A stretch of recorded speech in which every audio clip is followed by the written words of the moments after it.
안녕하세요. 마더입니다. 이번 시간에는 내 자격 내가 만든다 라는 주제로 이야기를 나눠보겠습니다. 여러분들과 코칭을 해보다 보면 어떤 사람이 나에게 사랑을 줄 때, 저 사람 나한테 왜 이렇게 잘해줄까? 또는 되게 거북하다. 또는 내가 이거 받아도 되나? 받을 자격 있나? 또는 받고 나서 부담스럽다. 돌려줘야 되는 거 아닌가? 이런 걱정들이 올라오곤 하죠. 주고받는 너무나도 자연스러운 관계에서 이것이 나 너무 불편하다. 특히 나 왠지 자격이 없는 것 같아. 왠지 내가 이렇게 받아도 되나? 내가 그런 인물인가? 내가 괜찮나? 뭐 이런 왜 받으면 안 될 것 같은 그런 자격이 없는 마음이 올라오는지 그것에 대해서 한번 이야기를 나눠보겠습니다. 이 사랑을 주고받는 것에 있어서 자격이 없다라는 마음이 올라온다는 것은 일단 사랑을 주고받은 경험이 없다는 것을 말해주는 거겠죠. 그래서 여러분들 어린 시절을 둘러보면 사랑을 주고받는 관계가 아니라 일방적으로 사랑을 받고 싶어서 매달려 하는 관계, 그래서 굉장히 집착하는 관계, 상대방에게 맞춰주는 관계가 있는 반면에 사랑을 하도 못 받다 보니까 됐어 그냥 그렇게 하는 거 따위는 수치스럽고 내가 왜 너한테 사랑받아야 돼? 자존심 상해 이렇게 무시하고 회피하는 경우가 있을 수 있습니다. 이런 분들은 내가 이런 상태인 걸 사실 인식을 하지 못하죠. 맨 먼저 해야 되는 거는 내가 그냥 사랑 주고 받는 게 좀 불편해. 또는 사랑을 주고 받는 데 있어서 어색하기 때문에 주변 대인관계가 좀 잘 안 돼. 친구도 잘 없는 것 같고 사람을 만나면 왠지 좀 뭔가 불편하고 나한테 다가오는 것 자체가 막 두렵고 불안하고 내 모습 들킬 것 같고 나의 진짜를 알면 안 사랑할 것 같고 막 이런 여러 가지의 마음과 감정들로 올라와요.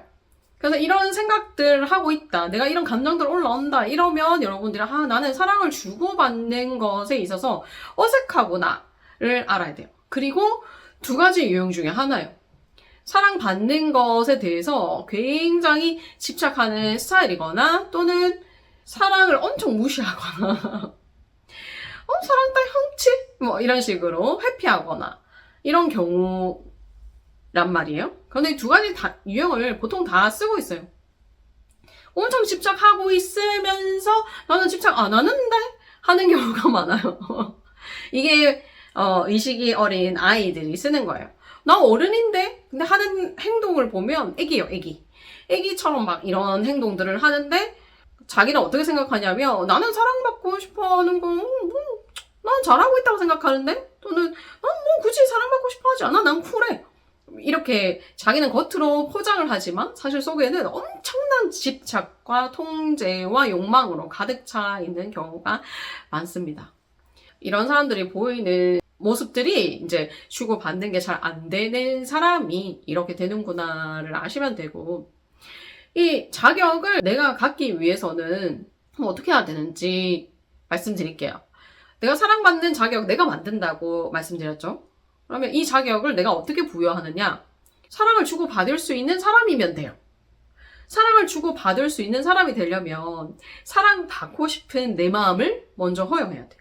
내 마음을 허용하면 상대의 마음이 보여요. 상대의 마음이 어때서 지금 나한테 저렇게 하는구나. 저 사람이 어떤 마음으로 나한테 이렇게 하는구나가 보인단 말이에요. 내 마음을 허용하면 상대의 마음도 허용이 됩니다. 그래서 사랑받고 싶어 하는 내 마음, 그리고 네 마음, 모든 마음이 허용이 되면 내가 그냥 자격이 가져져요. 그 자격이 뭐 내가 되게 잘나야 된다, 내가 뭐 어떻게 돈을 많이 가져야 된다, 내가 부유해야 된다, 뭐 이런 거가 없어요.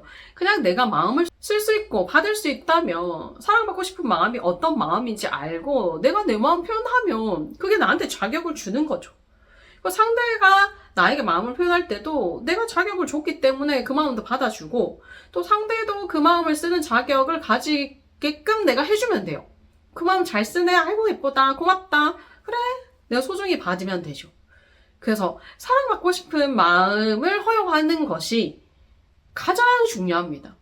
그래서 사랑받고 싶은 마음을 허용해야 되는데 그럼 내가 허용하고 있는지 아닌지 지금부터 진짜 중요한 내용이에요. 허용하고 있는지 아닌지를 여러분들 판단할 근거가 있어야 되잖아요.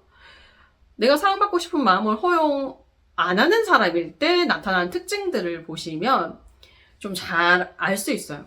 대체로 무의식적으로 사랑받고 싶어 하는 마음을 허용하지 않고 있는데도 불구하고 자기는 잘 모른단 말이에요. 사랑받고 싶은 마음을 허용하지 않은 사람 특징 첫 번째. 남의 마음이 안 보인다. 내 마음 속에 갇혀있다. 남의 마음이 보이는 사람은 내 마음을 허용한 사람이에요. 내가 허용을 하기 시작하면 나랑 똑같은 마음을 가진 사람의 마음이 보여요. 이게 안 보일 수가 없어요. 그래서 안 보인다. 남의 마음이 안 보인다. 내 의식이 확장이 안 된다. 나에게 갇혀있다. 이러면 내 마음속에 허용이 안 되었다라고 보시면 돼요. 자, 두 번째. 쌀쌀 맞다. 말투가 세다. 또는 거칠다. 이런 사람 있죠. 그런 사람들은 사랑받고 싶어하는 마음을 허용하지 않은 거예요. 여러분, 사랑받고 싶은 마음은 굉장히 남에게 꺼냈을 때 이게 두려움과 함께 올라와요. 소중하고 약하고 여린 마음이잖아요. 근데 이 마음을 용기 내서 꺼냈는데 이 꺼낼 때가 굉장히 두려움과 함께 올라온다는 걸 알기 때문에 이 마음을 아는 사람들은 타인이 그렇게 자기 마음을 꺼낼 때 그 마음에 대해 수치를 주지 않습니다. 부드럽게 얘기를 해요. 용기 꺼내서 저렇게 얘기한다. 아이고, 우리 아기 잘한다. 이런 것처럼 응원을 해준단 말이에요. 그래서 그 마음 꺼낼 때 저 사람이 어떤 마음인지 알면 세게 말할 수가 없어요. 그리고 수치하거나 무시하지 않습니다. 그리고 세 번째, 이해가 안 된다. 할 때도 그 마음을 이해하지 못한 거예요. 내가 하는 표정, 언어, 이런 모든 것들에 마음이 들어있어요. 근데 상대가 마음을 담아서 어떤 글을 썼다. 이 글을 내가 대충 읽는다. 또는 글의 요지를 파악을 못하겠다. 이렇게 할 때도 그 사람의 마음을 이해해주지 않은 마음이 있기 때문에, 즉 상대가 이 글을 쓸 때 어떤 마음을 담아 썼는지를 모르고 있기 때문에, 모르고 싶기 때문에 이해가 안 되는 거예요. 그래서 내가 뭔가 이해를 잘 못한다. 그 상황 돌아가는 걸 잘 모른다. 센스 없다. 눈치 없다 할 때도 사랑받고 싶은 마음을 허용하지 않고 있다는 거를 아셔야 됩니다. 그 다음에 네 번째, 설명을 잘 하지 않는다. 우리 어떤 일을 당했을 때 궁금한 게 많잖아요. 내가 이래서 저래서 요렇게 됐습니다. 또는 약속을 갑자기 취소한다. 근데 제가 먼저 선약을 했는데도 불구하고 이런 급한 일이 생겨서 어쩔 수 없이 이렇게 됐습니다. 죄송합니다. 하는 거하고, 저 오늘 약속에서 못 갈 것 같아요. 취소해요. 이건 굉장히 다른 반응이죠. 사랑받고 싶은 마음을 허용하고 이해한 사람은 상대의 사랑받고 싶은 마음을 알기 때문에 내가 이런 마음을 먹기까지의 그 마음과 단계를 자세히 설명합니다. 자세히 서술해서 상대를 이해시켜줘요. 그럼 그 사람의 상대가 거절당했지만 그 마음을 충족했기 때문에 괜찮단 말이에요. 거절당해도 사랑받고 싶은 마음은 이해를 받은 것 같아요. 희한하게도. 그래서 거절이 중요한 게 아니라 거절하는 그 과정에서 얼마나 마음을 담아 전달하느냐가 다른 거예요. 그래서 설명이 없다. 설명을 내가 잘 안 한다면 사랑받고 싶은 마음을 또 수치주고 있다는 거를 아셔야 될 거예요. 그 외에도 많겠죠. 여러분들은 다양한 패턴으로 행동하고 생각하고 사고하니까 너무너무 많을 거예요. 그 중에 몇 가지 제가 예를 들어서 설명을 해드렸습니다. 그 외에도 다른 내용, 혹시 내 이런 행동이 사랑받고 싶은 마음 수치주는 거 아닌가에 대해서 여러분들 끊임없이 매일매일 여러분들 알아차림 하시고 통찰하시는 일기를 써보면서 알아차려 보셨으면 좋겠습니다. 그러면 이렇게 사랑받고 싶은 마음을 허용해야 사랑받을 수 있는 자격을 만든다는 거. 내 자격, 내가 만든다는 거 여러분 꼭 기억하셨으면 좋겠고요. 다음에 또 좋은 이야기로 만날게요. 안녕.